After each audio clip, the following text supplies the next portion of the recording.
আরে good morning সাথী, তোমার মুখ ধোয়া হয়ে গেছে? Good morning.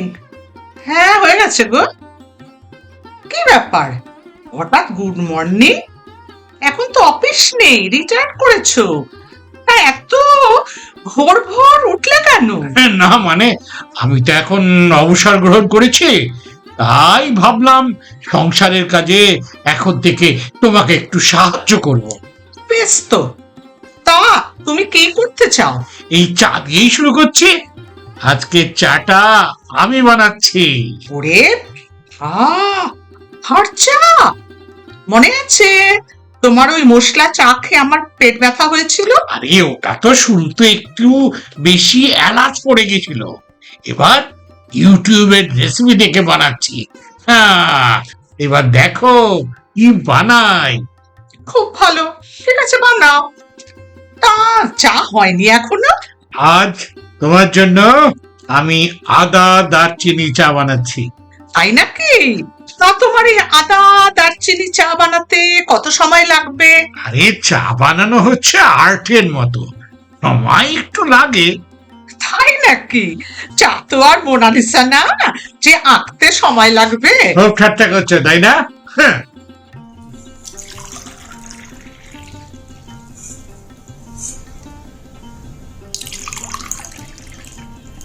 এবার খেয়ে দেখো তো কেমন বানিয়েছি। কই দাও। এনাও এনাও এনাও, খেয়ে দেখো, খেয়ে দেখো, বলো তো কেমন হয়েছে। এটা চা বানিয়েছো না সুগন্ধি মশলার বিজ্ঞাপন করছো? আরে বাবা, শিল্প বোঝা সবার কম্য নয়। সত্যি বলবো, এটা না চা হয়নি, দারচিনির স্যুপ হয়েছে। এই চাটাকে কি বলে জানো? কি বলে শুনি? স্পেশাল দারচিনি ফ্লেভার টি। বাবা, তুমি ফ্লেভার বাড়াতে গিয়ে বেশি দারচিনি দিয়ে চায়ের স্বাদটাই তো নষ্ট করে দিয়েছো। তাই নাই, দেখি দেখি তো কেমন বানালাম।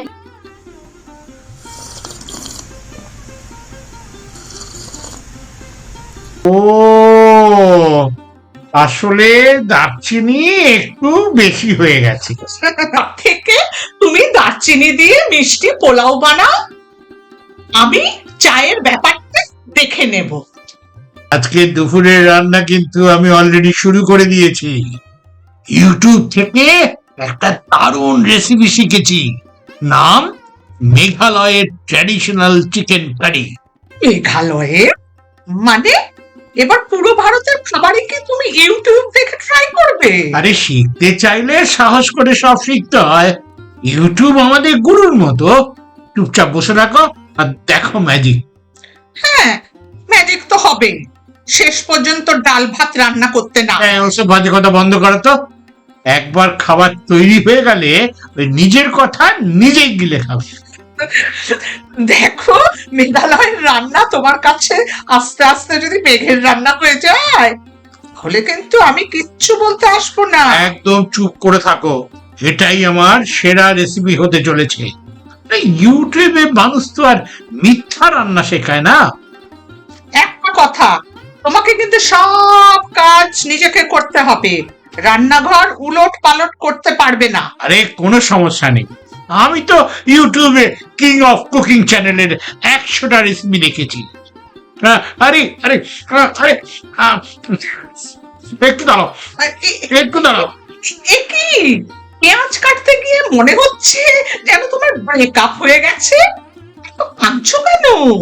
পেঁয়াজ কাটার অভিজ্ঞতা না থাকলে আমার কাছ থেকে তো শিখতে পারো।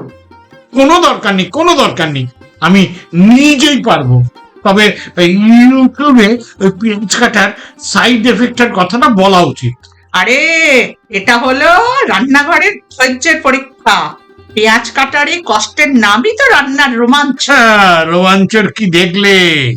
এবার দেখো পেঁয়াজগুলোকে কিরকম কায়দা করে তেলে ছাড়ছি।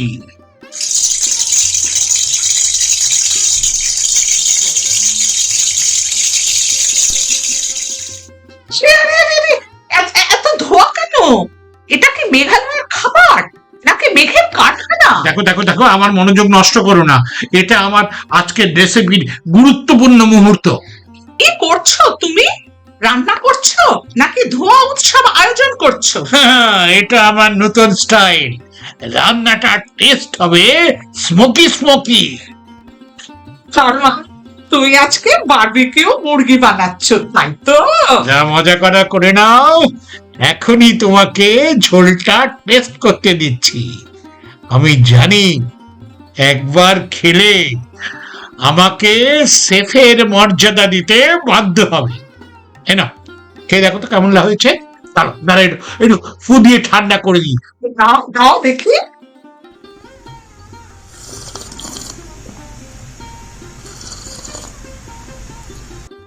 কি হলো?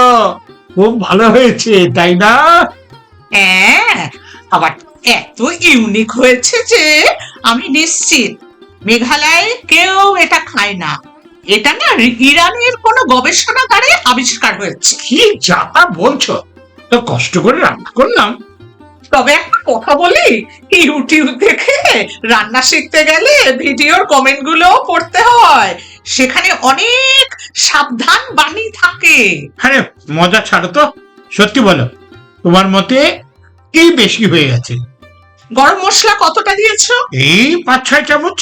5-6 চামচ? আরে আমাদের দুজনের রান্নায় তো আমি গরম মশলা হাফ চামচের বেশি দিই না। ইউটিউবে কতটা দিতে বলেছে? বলেছে পরিমাণ মতো। আর তুমি 5-6 চামচ গরম মশলা দিয়ে দিলে। আমাকে একবার জিজ্ঞেস করতে পারতে। মানে ভাবলাম হাফ চামচ দিলে যদি এত ভালো হয়, তাহলে 5-6 চামচ দিলে আরো ভালো হবে। বেশি মশলা মানে বেশি স্বাদ, এটাই ছিল আমার ক্যালকুলেশন। বাহ, তুমি তো দেখছি ইউটিউবের রেসিপি ফিজিক্সের ফর্মুলার মতো বানিয়ে ফেলেছো। ঠিক বলেছো, ঠিক বলেছো। আচ্ছা শোনো, আমি কাল থেকে ইউটিউবে ডাল ভাতের রেসিপি দেখে বানাবো। ঠিক আছে, ঠিক আছে। তোমার উৎসাহ, চেষ্টা আর আমাকে সাহায্য করার ইচ্ছা দেখেই আমার ভালো লাগছে। কিন্তু পরের বার রান্নার আগে ইউটিউব দেখে যেখানেই বিভ্রান্তি হবে সেখানেই কিন্তু আমাকে জিজ্ঞেস করো। না না, ভাবছি ইউটিউব দেখে না প্রথম প্রথম একটু সহজ রান্না করে হাতটা একটু পাকিয়ে নি, তারপর না হয় কঠিন রান্নায় যাব।